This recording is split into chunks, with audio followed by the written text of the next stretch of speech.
Hi, it's Larry here of Xbox Live's Major Nelson. I'm here with Brandon Powell from the accessories team. Brandon, welcome. Thank you. I want to talk to you about what your team does before we kind of get into the cool stuff sitting in front of us. You guys work with all of our third-party accessory manufacturers, right? Yep. We run the partner development program for Xbox, helping our partners bring great products to the platform. Now, what have you and your team done working with the platform to really innovate in this space? Yeah, to enable great accessories, we worked closely with the console development team to ensure that we had all the building blocks needed to make this great. First it's the first real innovation in force feedback. We're really excited about that. Really, force feedback's been done, for over 15 years in pretty much the same way across the industry. What we've been able to do is work to build an entirely new way. Previously, you used to have some canned forces that a developer could push down to the device to try to simulate the feeling that they wanted. What we've done is we've developed a new way of doing that using an equation language. What that does is it means that a developer can push down things like RPM or ABS, and the equation language will do the right thing and create those forces for them. It also gives them flexibility to define their own building blocks. It really delivers a level of precision that we just haven't had before. Now, how would some of these new features enable accessories for different experiences in other kinds of games? It used to be that hardware had to fit into predefined categories, so you had things like controllers and racing wheels and so on. What we've done is we've created a new level of modularity in the platform. So think about things like fight sticks. A lot of fight sticks these days are customizable. You can actually move where the buttons are physically located. We can now communicate that directly up to the platform so that your favorite configuration is communicated to the game, and you get to play the way that you want to play. So it's not just button remapping, there's something else going on there. So yeah, in addition, we have, going back to that modularity point, there's additional components can be added over time.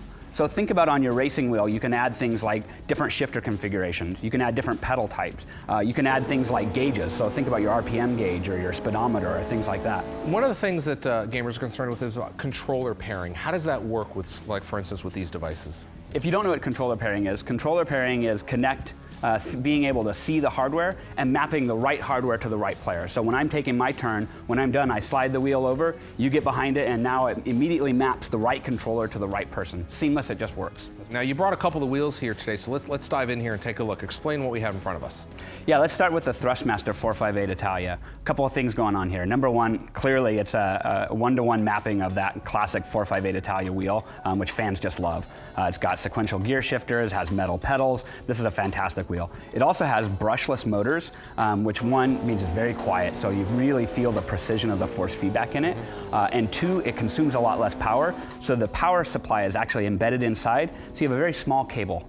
All right, and over here, Brandon, we have the Catz Wheel. Yeah, when you look at the Catz Wheel, a couple of things you can see right away. Number one, the very small size, you can start to get a sense of that modularity that we talked about. This wheel you can buy in a bunch of different configurations, so you get the configuration that's right for you, and you can add on over time. The wheel is swappable, so when you want to do F1 racing or GT racing, whatever your favorite racing style is, you're going to be able to buy wheels that map to that just style. Slide right in here. Plug right Instead in. of a whole new unit, you just buy the wheel itself. So you make that initial investment and then just add the pieces you want over time.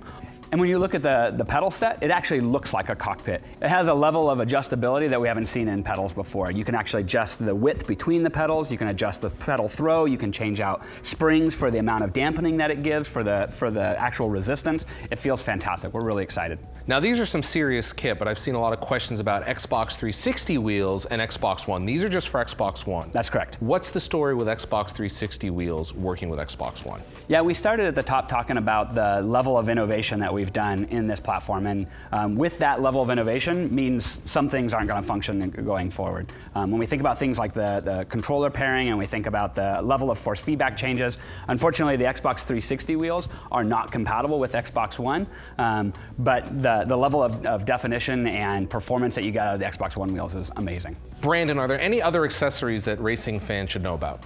Beyond the racing wheels themselves, we also have the Pulk N1 Sound Bar coming out this fall. It actually has a Forza racing mode specifically designed with the Forza audio engineering team to really put you at the center of the action and highlight where those sounds should be on racing experiences. So when you're playing Forza and other great racing games, you're really going to feel like you're in that car, in that race, having that experience. What are you and the team most proud of?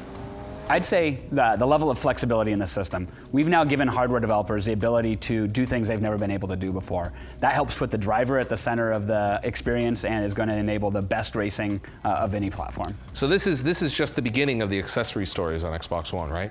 We've got a lot more to come. Great. Thank you very much, Brandon.